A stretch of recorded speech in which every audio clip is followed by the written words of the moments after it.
Sounds good.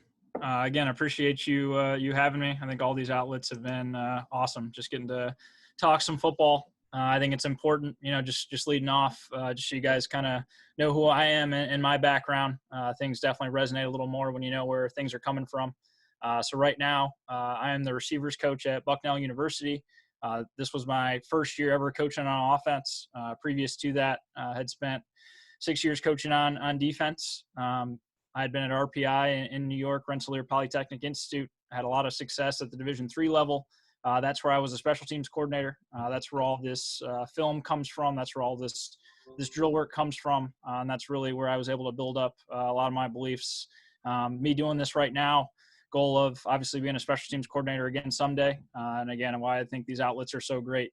Just a chance to stay fresh and keep that present. Before that was at Robert Morris University in Illinois at the NAI level, played at Valparaiso University. Throughout, beyond playing wise, just kind of me and who I am, just perspective, number one. Again, just looking at, the outlets that we have right now. Saw that, there's a Division II school, Urbana, that shut down today. Saw the Boise State staff is now furloughed. We could be next. You don't know when that's gonna fall. So again, I can't be thankful enough to have this outlet. My fiance is working in the hospital right now. So definitely feeling the stresses of that. My purpose, is my faith and, the ability to coach with that. And lastly, all those things kind of wrap together, that perspective and that purpose, I think allows us to persevere through these times. And again, as a community, I think this has been great with what's going on. I am going to go into drill work. Really, I'm going to have 4 phases. So kickoff, kick return, punt return, drill work. But before we get into that, I think it's always really important to identify specific to special teams, what your special teams culture is. What do you stand for and who are you? Beyond your team culture, to me, that comes down to swag. Okay, what is swag for me? Number one, that's secure. Yes, ball is king. We're going to have great ball security, but beyond that, we're going to be secure in scheme. I'm going to be secure in my ability. I'm going to be secure in my ability to execute. We're going to be secure in everything that we do. Next is going to win. Okay, unlike any other unit or phase of football, predicated in one-on-one battles. Me winning that one-on-one battle is going to allow us to win that one-on-one phase, allow us to win the game. Next is attack. Continually be the hammer, not the nail. I want that guy to literally give up, by the end of the game. And lastly, it's grind. I understand grind is, the most overused thing, whether it's football, whether it's working out. But if one thing epitomizes the grind, it is definitely special teams. This is something I got my senior year when I was playing at Valpo about 8 years ago from Casey Teagarden, now the special teams coordinator at Indiana. It was something where I said, hey, if I ever get a chance to run the show, I'm bringing the swag back. And I got a chance to do that. And that's something I feel strongly in. But this kind of checklist of what swag is built up on is my foundation for special teams. So starting with kickoff, just going to go through, again, some drills. Have some game clips mixed in as well. All of these drills, these are really meant for, whether it's fall camp or it's spring. Hey, I have time to focus on, hey, I'm installing these different units.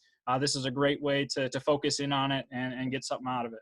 All of my film is on PowerPoint, so it is kind of clunky at times. I might lose it and have to go back, but it is the easiest way, or it's been the easiest way for me to just kind of keep everything. So just bear with me kind of as we go here. So in kickoff, okay, so first drill for kickoff as we look at it, this is what I call the sprint shimmy drill.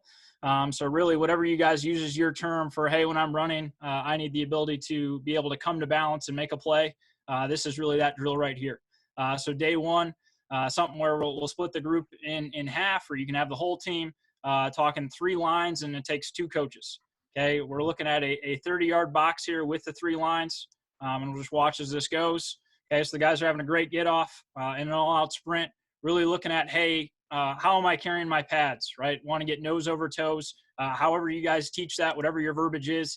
Great thing about this drill, whether am I a defensive player running down on kickoff or I'm a receiver that has to go execute a block, definitely a lot of carryover with that, just being able to run and control the pad level. As they come at me, yes, I'm in an all-out sprint. I'm going to get them to shimmy. Okay, that's me lowering down. Yes, in a perfect world, you're staying at the same level the entire time. I understand that. But naturally what you want to see those guys do, just, again, start to shimmy, continue to gain ground as they lower that pad level. Again, 30-yard box, using 30 yards just because if it's any longer, it's really going to kill them. And it's, easy enough that, hey, I go back down and back a couple times, do that 3 and 4 times, those guys can be pretty gassed. So this is something, again, even if it's just a conditioning tool, it's good. Phase 2 of that, okay, so the first time we just went sprint, they shimmied, sprint, shimmy in that 30-yard segment. Phase 2 would be we're just going to add a shuffle. So same thing, going back to kind of your fundamental tackling drills. Okay, you're going to have some element of as I close, I'm going to shuffle with that near hip, near shoulder. Okay, so now they're going to sprint, shimmy, and just shuffle, one way or the other, still finishing with the sprint, still going 30 yards. Again, this is something that really, it's definitely really good conditioning too, at the very least, especially if you're in fall camp or spring, no matter how you're breaking up practice. Again, just really looking at, hey, how am I carrying my pads? All right, so after we go through the sprint shimmy, this is my version of kind of, hey, all-encompassing kickoff. What is kickoff? Kind of having all 4 phases, right? So people talk about, hey, what are your 4 phases of kickoff? People generally have some variation, right? So number 1 would be your get off. Okay, number 2, we're going to have an avoid zone. Number 3, we're going to have a contact zone. And number 4, okay, eventually we're going to finish and make a play on the football. Okay, so this is my way of doing that. Some guys go long ways. You can go all the way across the field in order to simulate this. I like the idea of, hey, we just ran one kickoff drill. It was in a 30-yard space. Let's use that same 30-yard space. Okay, so the thing is going on here. We have 3 lines of the guys that make up the kickoff teams. Okay, we have 6 hand shields. Of those 6 hand shields, these are all defensive linemen. In my opinion, there's nothing wrong with stealing 5 minutes of D-line Indy. As we know, D-line coaches have enough Indy time. We can definitely use them for this, and they're great guys to hold bags and have this going on. Okay, so the different components of this, kind of putting it all together. Number 1 at the first line, want that guy to be able to, dip, rip, stack, and get around. Okay, then at the next level, at the last level, that's our contact zone. We want to lock that guy out. Okay, so you'll see as this develops, pretty easy to see kind of putting all those phases of kickoff together. Okay, so number 1, dip, rip, and avoid. Number 2, lock that guy out. Number 3, close and make a tackle. Okay, a couple different ways how you can do the end of this. Again, a lot of people have a version of this. Okay, we're just waiting. Again, sorry about that. Waiting for that guy to declare one way or the other. At the end of this here, so the coach is telling that guy, what way we want that running back to go. In terms of this last bag right here, you can do it 2 different ways, right? You can have a guy get off a bag and just go directly to the ball carrier in order to emphasize the fact that, hey, we are ultimate contained. We would always just have this guy, if he declared your way, go outside. So, again, that's just kind of something you want to do coaching-wise. But I think in terms of putting all aspects together, and, hey, if that ball is running away from me, I'm that over-the-top guy. I'm the guy that's going to be that home run player is kind of how it works. Yeah, quick question for you, Coach. This is something I've been kind of turning over in my brain. Do you have them avoid butt side? Do you have them avoid ball side? Do you have some other type of coaching? Yeah, that's a great question.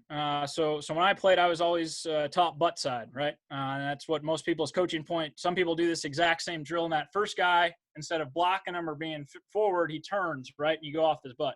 I am a ball side. Okay, why that is? Okay, I was a guy who played on the front line at kick return. First game I was ever in was against Youngstown State, and I can tell you my butt was facing every which way, and it was on the ground half the times. Okay, so what does that do if I'm running down on kickoff? His butt, to me, yes, it has a really good idea of what the leverage I'm containing, but ultimately we're trying to get the ball, right? So I saw Bobby April spoke right on the Coaches Summit. I think last week, a longtime special teams coordinator. That's, I think, eventually where I had first heard that. But, yes, you're trying to get to the ball. Always avoid to the ball, okay? So the ball is the king, so do not worry about, hey, where guys' butts are facing, because that, to me, sometimes can lie just because, yes, you're trying to execute a block, but guys end up getting all kinds of turnaround on kick return. Yes, always avoiding to the ball. That ultimately is where we're trying to get our leverage to. And if everyone is still avoiding the same way, okay, you end up still with the same layers that you want. So that is my answer to that. Definitely avoiding to the ball and not necessarily the butt. Thank you. You're welcome. But again, good way to do this. Again, some guys go long ways across the length of the field. I just kind of like condensing it down to 30 yards. Easiest way to see this drill is definitely, hey, anytime you have a shorter kick, squib kick, you're kind of straight into that. You see guys shimmying right now. Important for all drills, just like most people echo, hey, I want to have some kind of game footage, showing the same thing that, that we're doing in practice. So a really good instance of, hey, you got pretty much all 11 guys going from that sprint to a shimmy. Okay, same thing as we close on the football. Okay, good picture of some guys maybe getting into a shimmy a little late or a little too soon. Okay, but that same sprint shuffle that we did is the exact kind of angle that this guy is in right now, right, about to make this tackle. Again, good carryover for them to see from the drill. Hey, I went from a sprint to a shimmy. Now I'm on that same angle with that near hip, that near shoulder, trying to finish this play.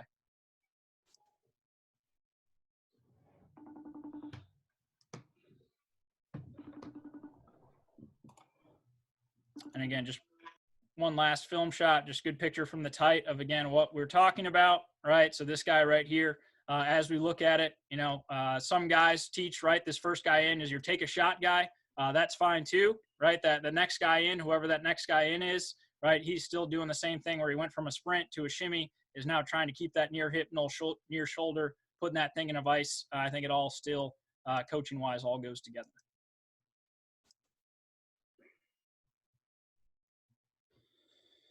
All right, so we got the idea there with kickoff, but really, yeah, if I had day one drills, would be that first one was sprint shimmy, just body control and understanding of that.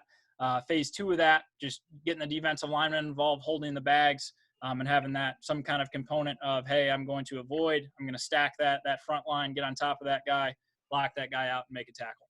Because that, to me, putting it all together is kickoff. And as we know, we've seen fewer and fewer kick returns as we go.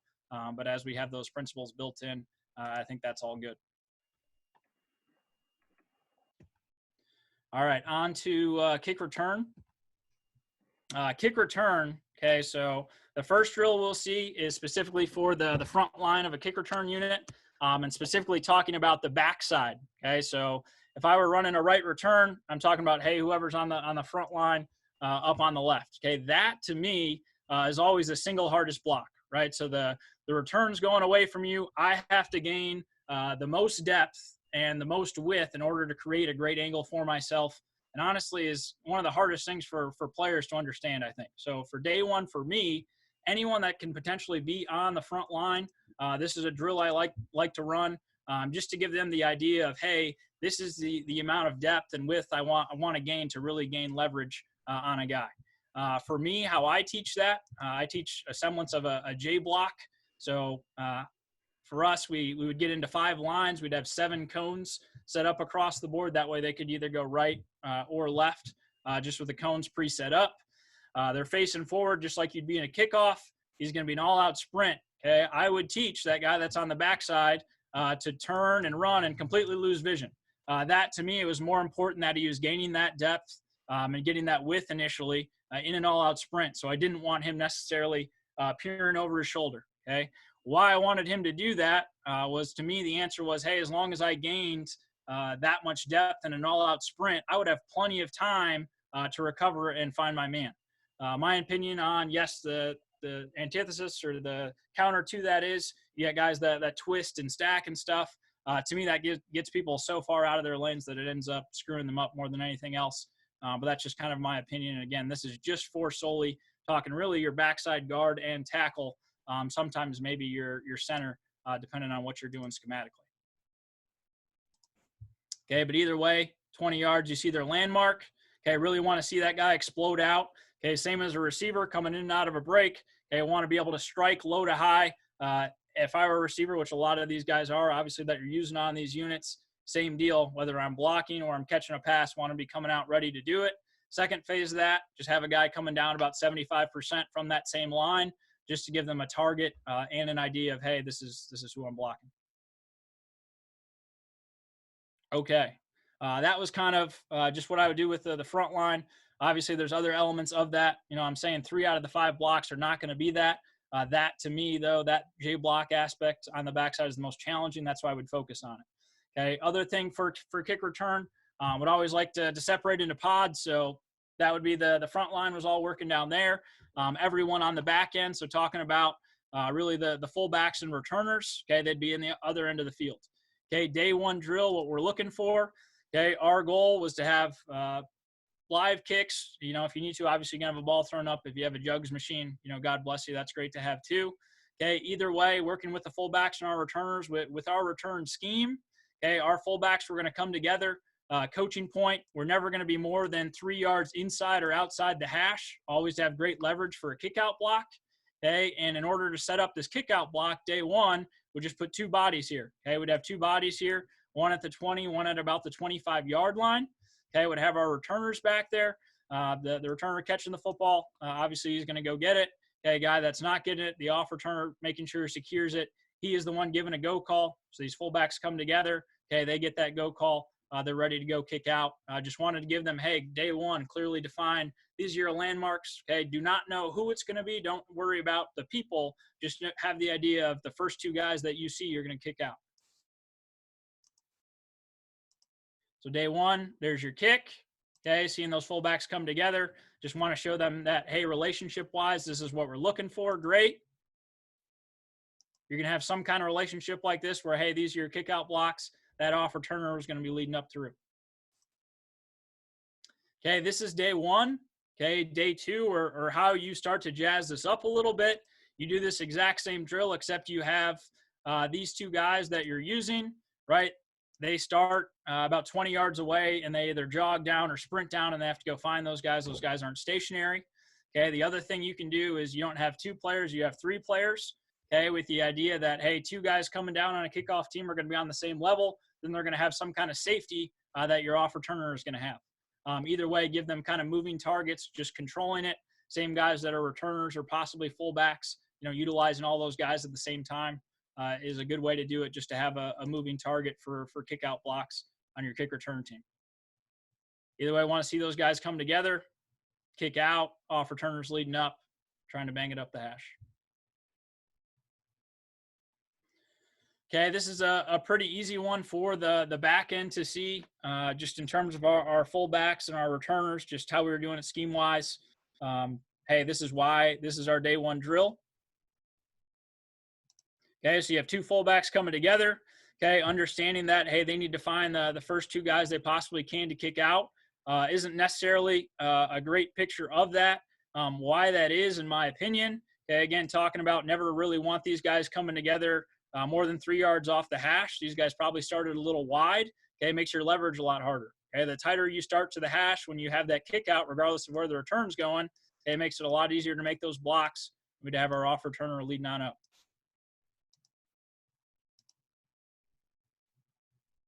Okay, either way, you get the point of that's the block we're looking for on kick return. Okay, another example of the exact same thing. Okay, 2 guys kicking out, off returner leading up.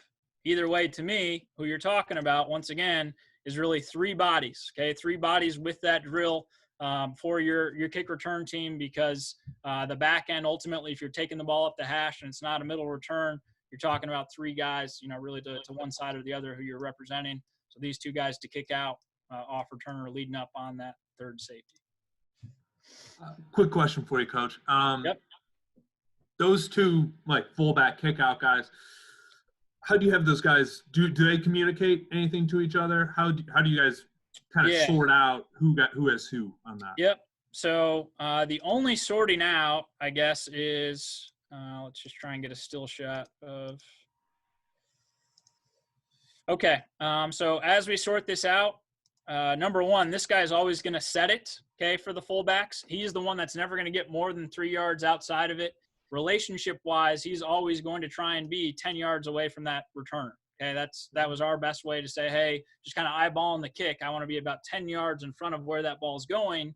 Okay, with the understanding that even if that ball is this wide, okay, I never want to be this wide, because then I'm not going to kick anyone out, right? So that's why we'd still have that 3-yard rule. Okay, so this guy is going to set it right here, the direction that the return was going. Outside of that, he was going to kick out the first guy outside. He was going to kick out the next most outside guy. Okay, so he was going to take the first out. He was taking the next guy in. Was just how we would define it. There was no, hey, yelling out numbers or anything going on. Just the understanding that these guys were going to be together. He was going to kick out the first one. He was going to kick out that next threat is really how we did it. So hopefully that helps clarify it. But the biggest thing is just having some kind of rule of, hey, we're never going to get this close to the returner, or we're never going to get this far off the hash, because if we do, it's really going to screw with your leverage in that kick out block. Gotcha. Thank you. You're welcome.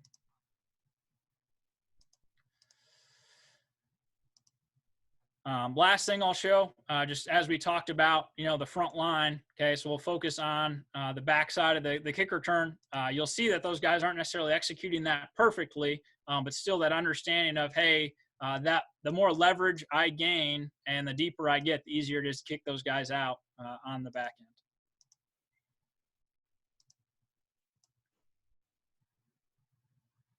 So the top guy faces out, the other guy turns in. Again, my theory on why I liked the J block and turning out, I just felt like you're always, hey, if I'm facing that same way, putting a foot in the ground and then opening up, like that catch technique like a lot of people use, I just found it really hard to generate momentum. And again, that was for me doing that. I had played that same position. It was just my thoughts. I'd rather be coming out of that with a sharper break. I felt better about getting ahead of steam. Again, that's something to me is very minor. I think it's just most important that those guys are getting a ton of depth in their drops. That definitely, alleviates a lot of problems. All right, on to punt team. In terms of punt team, all of this. So again, this is the same stuff that I'd posted on the team stock, but this is all for a pro style team. So day one, okay, biggest thing with special teams, if you are a pro style punt team, to me, in the springtime, we would spend about 80% of our special teams time on punt. Even come fall camp, the first 3 days of fall camp are really focused on punt team. Yes, we do some different tackling and maybe that sprint shimmy drill that kind of applies more to everything, but really a focus on, hey, number one, how to kick slide, and just being comfortable in that stance and that pro stance, just because any skill guy, it's going to be so foreign to them. Okay, our way to do that, we'd get 6 guys on a line. Why we had 6 guys, we had 6 different positions on the punt team outside of the long snapper. So you had guards, tackles, and wings. Okay, wanted all those guys. We would do, half the reps with their right foot on the line, half the reps with their left foot. We were a pro style team that always had their inside foot up. I know some teams are different, right? So some teams have their outside foot up, like Alabama. That's how they do that.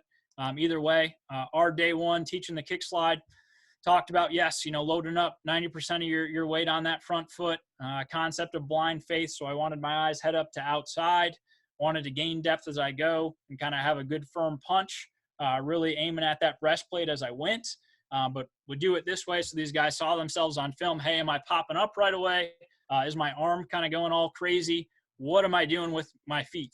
Okay, so it wasn't triggered with, hey, I'm taking a specific amount of steps. It was literally just starting on the hash, going to the numbers. Wanted them to do that for that length, just to get comfortable. This is really a rep-oriented thing. If you're going to be a pro-style punt, again, the most foreign thing is really learning how to kick slide. But as a teaching progression, this was a great way to get a ton of reps, and B, allow these guys to see themselves on film. What am I doing right? What am I doing wrong? How goofy do I look doing this? Okay, day 2 of the punt scheme as we put it in. So day 1, they're just literally going up and down on the line. Okay, day 2, now we start to attach, all right, our zone side, we're going to go 3 kicks. Our man side, we're going to go 1 kick and get out. So it's the idea of being able to transition. All right, I'm going to have 3 kick slides back. Okay, now I'm exploding out. Okay, how well do I transition? What do I need to work on doing that? Again, try and use the line to see how far those guys are getting off the line. Okay, we wanted those guys to be on tracks as much as they can. Kind of the whole concept with that, with the kick slide, not falling off that path. But very important. Again, the film, and this film specifically, if you break it down and go a man for a man and talk to him about his stance and what he's doing wrong, I think this is really invaluable just to see that guy's stance no different than if I'm playing any other position. But as we look at this right now, right, as you look at it, okay, this guy's taller, but he's probably a little high. He's got a terrible base, right? You see how tight his feet are. It's going to be tough to block anything. Okay, some other guys here, he has his elbow resting on his thigh. That's probably not good either. It's going to be really hard for him to get going. I want to be more like this, where yes, I'm loaded up, but in a stance where I can be ready to strike. Either way, this was the best way for us as a teaching progression. Just allow those guys to see them on film when they kick slide.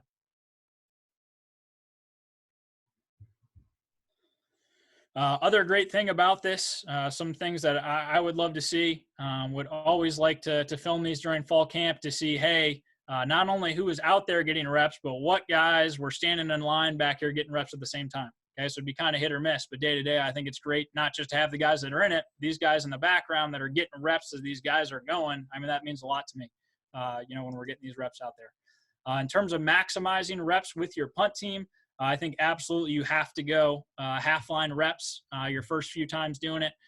So just talking on air, just to make sure I'm getting a ton of reps, just going bang, bang, flipping the hashes. Even if you're not punting, this is the easiest way to do it.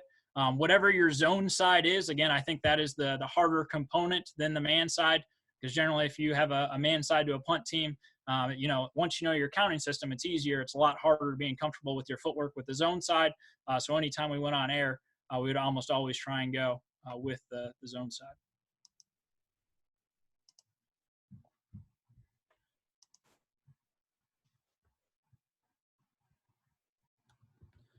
All right. Lastly, last component here would be punt return here with our scheme. Everyone has some component of a punt block drill. For us, this is how we did it. Just looking at get off. Hey, can this guy bend? Can he take the ball off a foot? Okay, so we'll go through the coaching points, but also going through, hey, just, what are we using here? Well, I've got a ball on a stick. Okay, we've got a ring here. We've got two guys with hand shields. We have a coach back here on a knee with a football. So great video, right, that you retweeted from the other Coach G. They had the tether ball, right, ball on a string. Okay, the only danger of that, okay, which 2 years ago we used a ball on a string. We had one player fly through. He blocked the ball, had that same ball, it wrapped around his neck. Okay, so that was the most frightening, terrifying thing I've ever seen. So for me, if you're going to do that drill with the ball on the string, I would have a very small string and hold it on your hand. That way there isn't too much give, so it can wrap around something. Okay, because you have a guy that's in an all-out sprint, you have a large string, there's a chance to get tangled up. And sure enough, we had a kid who had tangled all the way around. He lost his breath for a moment, but it was really terrifying as a coach. So yes, I think that is a very good way to control the footballs going all over, or the soccer balls. But just be very careful with the string is the advice I would give. Just because I know you posted that video and I think it's a great concept. Just be careful. So with that said, we stopped using the ball on the string, but if I were to do it again, I would just be with a smaller string, so that could never happen. Either way, we just had footballs. You can also use soccer balls for any of these block drills. I would use footballs just because, we're fighting the soccer team enough to get the goals off the field. I'm not going to bring soccer balls out there, but that's just more of a personal thing going on. Okay, so what we have here, first of all, it's set up I'm at 11 yards. Okay, why 11 yards? Generally, that's around where the block point is.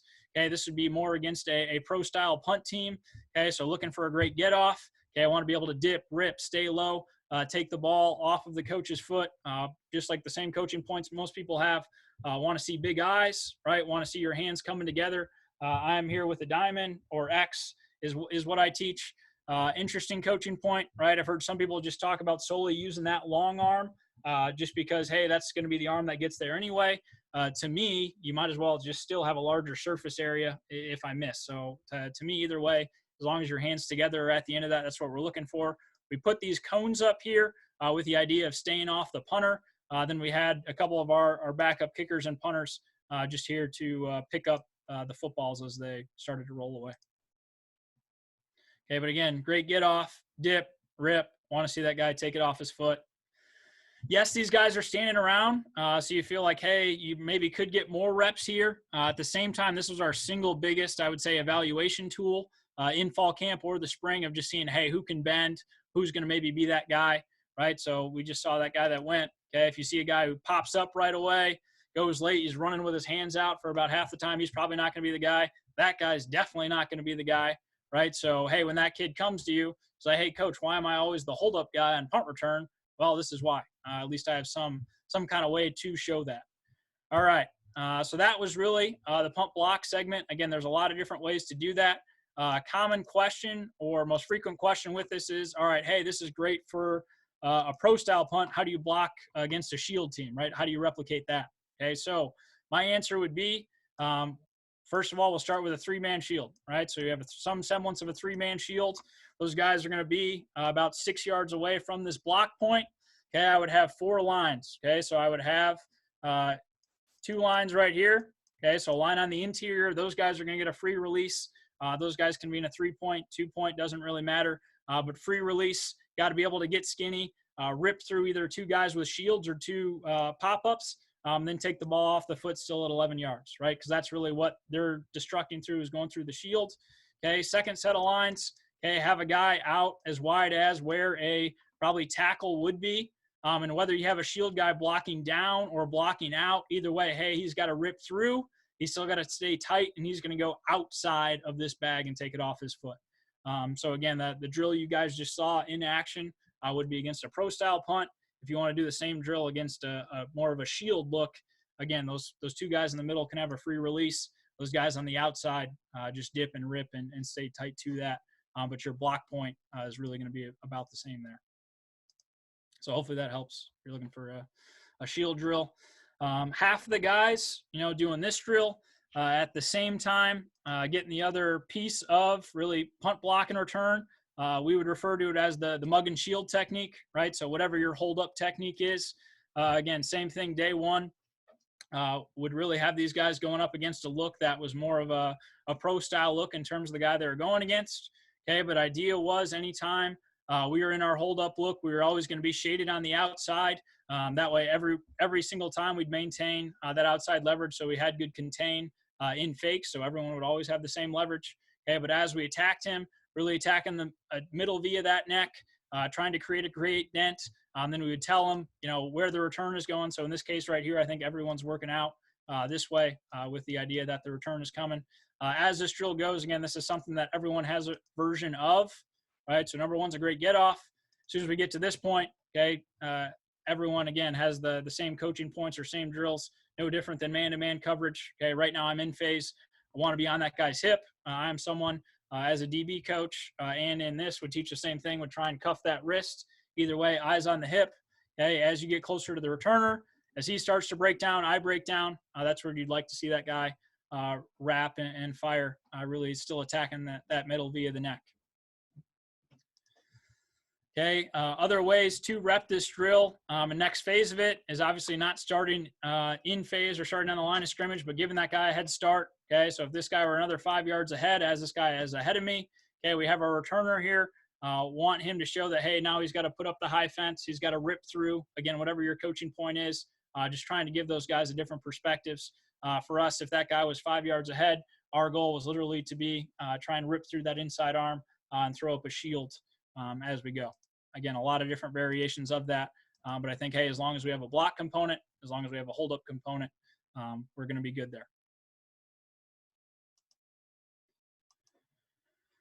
Again, always good to have clips just to show those same different scenarios. Okay, other thing that we always had to spend a lot of time talking about is anytime we were going to block a punt or trying to cause pressure versus a rollout rugby team, right? So, yes, we have our aiming points against a shield. Okay, understanding with your players that, yes, these are our same aiming points, okay, but it's not going to be when the ball started. It's going to be, hey, that's going to gradually move. But the understanding that the faster, specifically this guy gets here, the faster we can pull that up, the less chance they have to get out and cover.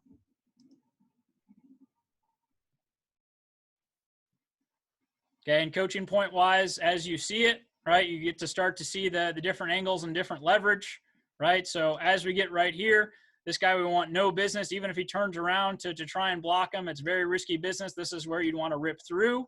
Okay, pretty clear there. Because it's a long snapper, it's not going to work out well for him anyway. Okay, another phase, right? So same thing right here. Okay, as we watch this guy. Okay, yes, I'm trying to get to his near hip. Okay, so would rather his eyes are not on the returner, but eyes on his man right here. Okay, but as he starts to settle, if I cannot get there, same idea, would rather him rip through. He chooses not to rip through, right? He's going to get a block here, but just bang, bang, I don't want to leave that element of doubt. Okay, other coaching point, as a punt return starts to develop, okay, hate, right, when the guys look for the crackback block, even though that's half of kids' highlight videos, right, would love for that same guy to say, all right, our returner's running, lead up through, so this guy doesn't eventually get hawked, which is a very sad thing in itself. Yeah, just a great picture of attacking a shield. I just like to show this just because it was a lot of fun regardless of the snap. It's awesome. All right. Just in terms of seeing carryover from a pro style punt, getting a block, this one right here is a really good image of that. So let me get to the tight. All right, so pro style punt. So we had a really kind of a stunt on, right? So whether you call it a nut stunt or a ton stunt, that's essentially what we had going on. This guy chipping the hip of the long snapper, this guy getting over top, really wanted to create a 2-for-1 and put that long snapper in a bind. In terms of stances, 2-point versus 3-point, I'm big on whatever that guy's comfortable in. So if he's normally standing, let him stand. Normally has his hand in the ground, have his hand in the ground. In this case, everyone was used to standing up, so everyone's out there. Either way, just really good execution. This is also a reminder of, hey, as much as you might coach up. All right, PowerPoint should be back now. Okay, so again, just want to go through a couple last few coaching points here, just because I think there's some really good images of some pump block clips that can be carried over. Again, our goal, anytime we're going against a shield team, just kind of like I tried to illustrate in that drill, if it's a 2-man shield, you're really trying to get 3 guys to the block point. If it's a 3-man shield, you're trying to get 4 guys. How many guys it takes to get there, that's going to depend week to week. Normally, we would say, hey, we're going to send 6 with the idea that whether it's the guard or the tackle, he's going to have to choose between 2 of them. Okay, so we'd have 2 guys coming off the edge. Then you always want to have 2 guys coming through the A-gap, really with the idea that we're going to split the shield. Okay, so as we watch right here, again, we're going to send 2 guys really off each edge, 2 guys up the middle. Okay, so you see that we don't get there. Okay, we get really close. Really good coaching point. I like specific for punt return at the end of this. Okay, we would talk about not necessarily catching every single football because I thought that was unrealistic, right? So you don't want your returner, you don't want to say, hey, catch everything because you don't want him diving, going crazy back there, chance for something bad to happen. What I do want is to say, hey, catch all catchable footballs.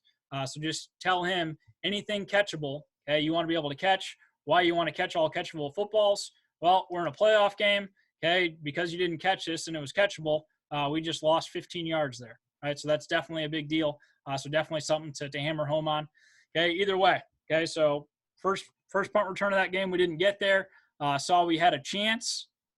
This is just a great clip of, again, talked about that drill. If you had the 4 shields or 4 bags set up, okay, that would be this guy coming tight, really off the edge right here. Okay, so we had our shields coming up. Okay, this would be this guy coming tight right off the edge. That's the guy you want to block it. Again, that's the same thing you can get in that drill. There's your block, country ball. I would like that guy to score. Either way, we'll give the points to the offense. Okay, last image, which I think is really cool for punt return. I've included here on a couple of presentations, right? So first punt of the game, we didn't get to it. Second punt, we block. Third one, what do we get the punter to do? Just crap the bed, right? Perfect snap. What is the impact of special teams? Obviously, we're in this guy's dome just a little bit. We have won the game from a special teams perspective. So whether that's swag or whatever it's you guys are doing, that's a really good feeling when you can do that. So that's for me. I would always try and be really relentless and aggressive attacking punts, and it pays off, definitely in situations like that. So that really is the bulk of everything I got here. So I'll put my contact information up. So anyone that's live wants to reach out, or anyone that might view this afterwards. Obviously, the platform we're using is Twitter. Can follow me at Coach K Lars. My email that was included was my Gmail, but also Bucknell, KVL003 at bucknell.edu.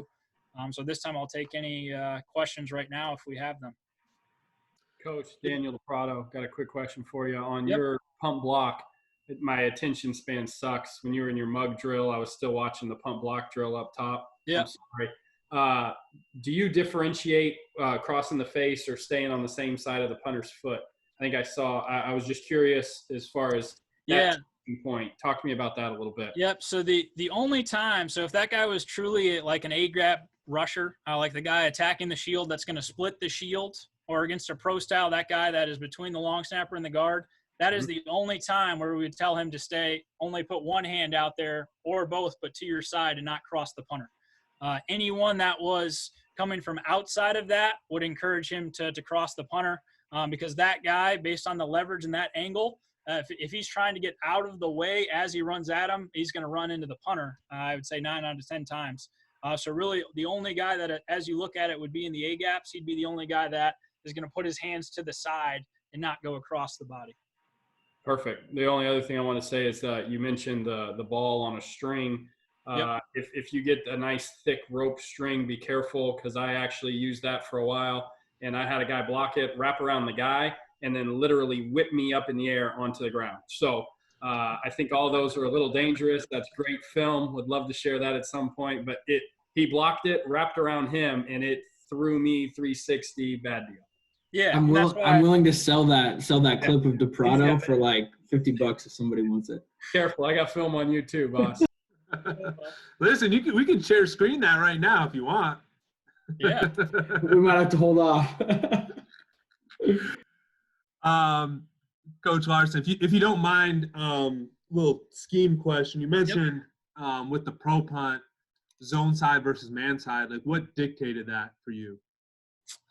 So for us, if you know what you're getting, so pro style, what you don't like are all kinds of twists and movement, really, right? So I saw you how we blocked a punt, right? We had a similar scheme. We knew that, hey, certain twists or certain creepers, right? If you don't know where people end up, so you can't count them, that's really scary. But the main idea would be your man side, you'd want into the boundary, because that's generally where you're punting, right? So if I have a right punt on, that'd be my man side. So I'd only be taking one kick. I'd go attack that guy. I'd be out in coverage faster. I'd get to the ball faster. That's where we're kicking. Then your zone side would be to the field. Okay. With that said, we got in a situation where because we were being aggressive probably on our punt return teams, people started to come after us as well. So we decided to start really zoning everything. So we kind of had a happy medium of normally we'd take 3 kicks in our zone. Because we were always going to go zone, we started just doing 2 kicks for everybody, then getting out. It was kind of a happy medium of felt good in our coverage, but still getting out fast to go get down the field. Roger that. Anybody else? Any questions? Coach Larson, when you're talking your kickoff return pods, how often throughout the season are you breaking your kickoff return time into those pods as opposed to full team returns? Yeah, it's a great question. So in season, we're not doing those pods at all, really, just because if we have a different scheme that week, our first day out there. So for us at RPI, it was Wednesdays, right? We would kick off and kick return. I'd have about 10 minutes. Honestly, I would have no problem with spending at least 5 of that 10 minutes on a literal walkthrough if we were doing a scheme, just kind of a tweak to that scheme. But I had everyone out there just kind of walking to their final destination. So we always had some kind of idea of, yes, we were going to have fullbacks and returners, but especially those guys on the front line, if you had a different counting system or you had some different twists going on, would be more inclined to just walk through what we're doing. So not doing a ton of that pod work in season at all. That was just more so day one. This is how we install our rules, doing that in the fall and the spring. Hopefully that helps. KOR, your 2 guys in the back end, the rules changed. We used to have all the wedges, non-wedge, just a whole bunch of different things there. I know you had mentioned the landmarks. I love the 3 yards. I thought that was great. That's something I probably don't do a good job of at all.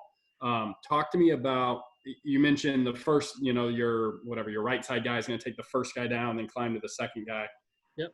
Stacks, twists, how do you sort that out? What do you do to rep that? Just talk to me about that a little bit. Yeah, so in a stack situation, same thing if you had I guess the easiest way to equate it, same thing if you had a double team with 2 of your offensive linemen, right? You're generally working on that level before you work up to the next level, okay? So our coaching point, so yes, they're trying to eliminate double teams. Honestly, I did not see a ton of that called, right? So worst case scenario, let's say we end up with 2 fullbacks on 1 guy, okay? I'd rather have the reassurance that guy is blocked first and foremost and let's take the penalty, just because how often are we even returning it? And then how often are they going to throw the flag there? So my coaching point to them would be, hey, if you're unsure, each block the same guy. The guy that's got to make you right is that off return. So in terms of stacks and twists, at the very least, take care of the guy on the first level. Once he's secured, that guy that's inside, closer to where the return is, rather have him work up. Then your off returners, you got to be your cleanup guy to make you right. Perfect. Thank you. You're welcome.